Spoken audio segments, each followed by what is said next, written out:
मैना की इच्छा अनुसार एक ब्राह्मण पत्नी का पार्वती को पति धर्म का उपदेश देना।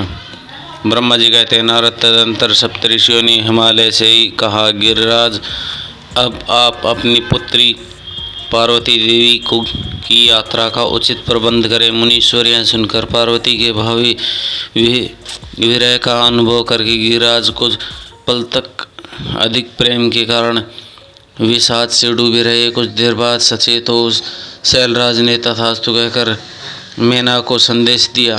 मुनि हिमावन संदेश पाकर हर्ष और शोक के वशीभूत हुए। मैना पार्वती को विदा करके लिए उद्यत हुई। शैलराज की प्यारी पत्नी मैना विधि पूर्वक वैदिक एवं लौकिक कुलाचार का पालन किया और उस समय नाना प्रकार के उत्सव मनाए।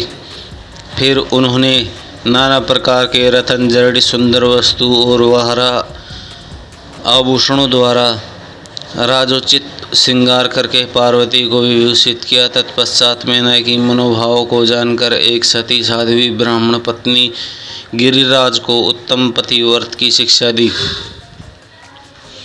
ब्राह्मण पत्नी बोली, गिरिराज किशोरी, तुम प्रेम पूर्वक मेरी यह वचन सुनो। यह धर्म को बढ़ाने वाला, इहलोक और परलोक में भी आनंद देने वाला तथा श्रोताओं को भी सुख प्राप्ति करने वाला है। संसार में पतिव्रत नारी ही धन्य है, दूसरी नहीं। वह विशेष रूप से पूजनीय है। पतिव्रता सब लोगों को पवित्र करने वाली और समस्त पाप राशियों को नष्ट कर देने वाली है। शिवे जो पति को परमेश्वर के समान मान कर प्रेम के उसकी सेवा करती है, वह यही लोक में संपूर्ण भोगों भोग करके अंत में कल्याणमयी गति को पाती है। सावित्री, लोकामुद्रा, रुंधति, शाकंडली, शतरूपा, अनुसुईया, लक्ष्मी, ईश्वरा, सती, संज्ञा, सुमति, सरदा, मीना और स्वाहा, ये तथा और भी बहुत सी स्त्रियां साध्वी कही गई है। यहाँ विस्तार भय से उनका नाम नहीं लिया जा गया। वे अपनी पतिव्रत केवल से ही सब लोगों की पूजनीय तथा ब्रह्मा, विष्णु, शिव एवं मुनीश्वरों की भी माननीय हो गई हैं। इसलिए तुम्हें अपने पति भगवान शंकर की सदा सेवा करनी चाहिए। वे दीन दयाल, सबके सेवनीय और सत्पुरुषों के आश्रय है। श्रुति और स्मृतियों में पतिव्रत धर्म को महान बताया गया है। इसको जैसा श्रेष्ठ बताया जाता है वैसा दूसरा धर्म नहीं है। यह निश्चय पूर्वक कहा जा सकता है। पतिव्रत धर्म में तत्पर रहने वाली स्त्री अपनी प्रिय पति के भोजन कर लेने पर ही भोजन करें। शिवे जब पति खड़ा हो तब साध्वी स्त्री को भी खड़ी ही रहनी चाहिए। शुद्ध बुद्धि वाली साध्वी स्त्री प्रतिदिन अपने पति के सो जाने पर सोए और उसके जागने से पहले ही जाग जाए। वह छल कपट छोड़कर सदा उसके लिए हितकर कार्य ही करे। शिव साध्वी स्त्री को चाहिए कि जब वस्त्र आभूषणों से विभूषित न हो ले तब तक वह अपने को पति की दृष्टि के सम्मुख न लाए। यदि पति किसी कार्य से प्रदेश गया हो तो उन दिनों उसे कदापि श्रृंगार नहीं करना चाहिए। पतिव्रत स्त्री कभी पति का नाम न ले। पति के कटु वचन कहने पर भी वह बदले में बड़ी कड़ी बात न कहे। पति के बुलाने पर वह घर के सारे कार्य छोड़कर तुरंत उसके पास चली जाए और हाथ जोड़कर प्रेम मस्तक झुकाकर पूछे, नाथ किस लिए इस दासी को बुलाया है? मुझे सेवा के आदेश दे, अपनी कृपा से अनुग्रहित कीजिए। फिर पति की आदेश दे उसका वह प्रसन्न हृदय से पालन कर रहे। वह घर के दरवाजे पर देर तक खड़ी न रहे, दूसरे घर न जाए, कोई गोपनीय बात जानकर हर एक के सामने उसे प्रकाशित न करे। पति के बिना कहे ही उसके लिए पूजन सामग्री स्वयं जुटा दे और उसके हित साधनों की यथोचित अवसर की प्रतीक्षा करती रहे। पति की आज्ञा लिए बिना कहीं तीर्थ यात्रा के लिए भी न जाए। लोगों की भीड़ से भरी हुई सभा या मेले आदि के उत्सवों की देखना वह दूर से ही त्याग दे। जिस नारी को तीर्थ यात्रा का फल पाने की इच्छा हो, उसे अपने पति का चरणादक पीना, उसके लिए उसी से सारे तीर्थ और क्षेत्र है, इसमें संशय नहीं है। पतिव्रत नारी पति के उच्छिष्ट अन्न आदि को परम प्रिय भोजन मानकर ग्रहण, और पति जो कुछ दे उसे महाप्रसाद मानकर शिरोधार्य करे। देवता, पितृ, अतिथि, शिव, गोत्र तथा भिक्षु समुदाय के लिए अन्न भाग दिए बिना कदापि भोजन न करें। पतिव्रत धर्म में तत्पर रहने वाले गृह देवी को चाहिए कि वह घर की सामग्री को संयत एवं सुरक्षित रखे, गृह कार्य में कुशल हो, सदा प्रसन्न रहे और खर्च की ओर से हाथ खींचे रहे। पति की आज्ञा लिए बिना उपवास व्रत आदि न करे, अन्यथा उसे उसका कोई फल नहीं मिलता और वह परलोक में नरक की गामिनी होती है। पति सुखपूर्वक बैठा हो या इच्छा अनुसार क्रीड़ा, विनोद अथवा मनोरंजन में लगा हो, उस अवस्था में कोई आंतरिक कार्य आ पड़े तो भी पतिव्रत स्त्री अपने पति को कदापि न उठाए। पति नपुंसक हो गया हो, दुर्गति में पड़ा हो, रोगी हो, बूढ़ा हो, सुखी हो अथवा दुखी हो, किसी भी दशा में नारी उसे अपने एकमात्र पति को उल्लंघन न करे। रजस्वला होने पर वह 3 रात्रि तक पति को अपना मुँह न दिखाए, अर्थात उसे अलग रहे। जब तक स्नान करके शुद्ध न हो जाए तब तक अपनी कोई बात वह पति के कानों में न पड़ने दे। अच्छी तरह स्नान करके पश्चात सबसे पहले वह अपने पति के मुख का दर्शन करे, दूसरे किसी मुँह कदापि न करे, अथवा मन ही मन पति का चिंतन करके सूर्य का दर्शन करे। पति की आयु बढ़ने की अभिलाषा रखने वाली पतिव्रत नारी हल्दी, रोली, सिंदूर, काजल आदि, चोली, पान, मांगलिक आभूषण आदि, केशों का संवारना, चोटी गूंथना तथा हाथ कान के आभूषण, इन सबको अपने शरीर से दूर करे। धोबिन, छिनाल या कुलटा, सन्यासीन और भाग्यहीन स्त्रियों को वह कभी अपनी सखी न बताएं। पति से द्वेष रखने वाली स्त्री का वह कभी आदर न करे, कहीं अकेली न खड़ी हो। कभी सती स्त्री ओखली, मूसल, झाड़ू, सील, जांट और द्वार के चौखट के निचले वाली लकड़ी पर कभी न बैठे। मैथुन काल के सिवा और किसी समय में वह पति के सामने दृष्टता न करे।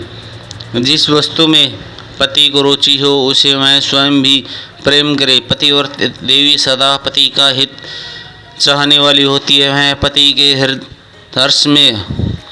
हर्ष माने, पति के मुख पर विषाद छाई देख स्वयं भी विषाद में डूब जाए और तथा वह प्रियतम पति के प्रति ऐसा बर्ताव करे जिससे वह अपनी प्यारी लगे।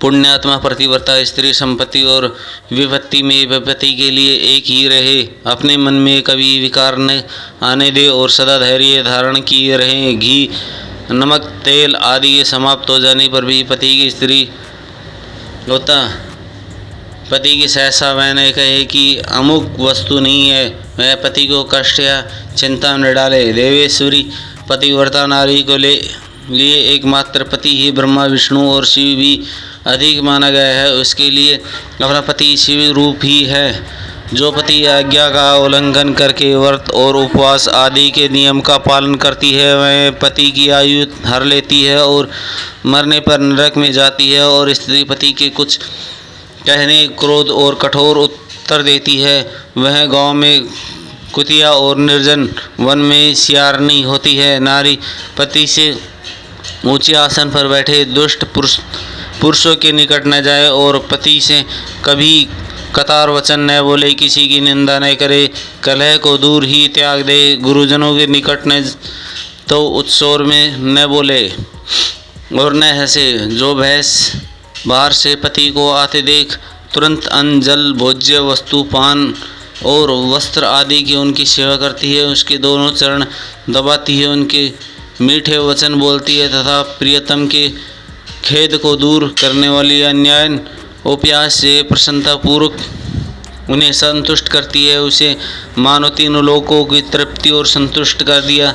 पिता, भाई और पुत्र परिमित सुख देते हैं, परंतु पति असीम सुख देता है।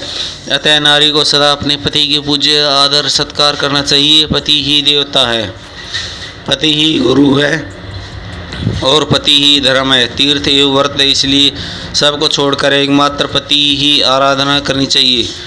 जो बुद्धि नारी अपने पति को त्याग कर एकांत में विचरती है या व्यभिचार करती है, वृक्ष के खोखले में शयन करने वाली क्रूर उल्लू की होती है। जो प्राय पुरुष को कटाक्षपूर्वक दृष्टि देखती है, वह ये चार तानी देखने वाली होती है। जो पति को छोड़कर अकेले मीठा खाती है, वह गांव में सूअर होती है अथवा बकरी होकर अपनी ही विष्ठा खाती है। जो पति को तू कहकर बोलती है, वह गूंगी होती है।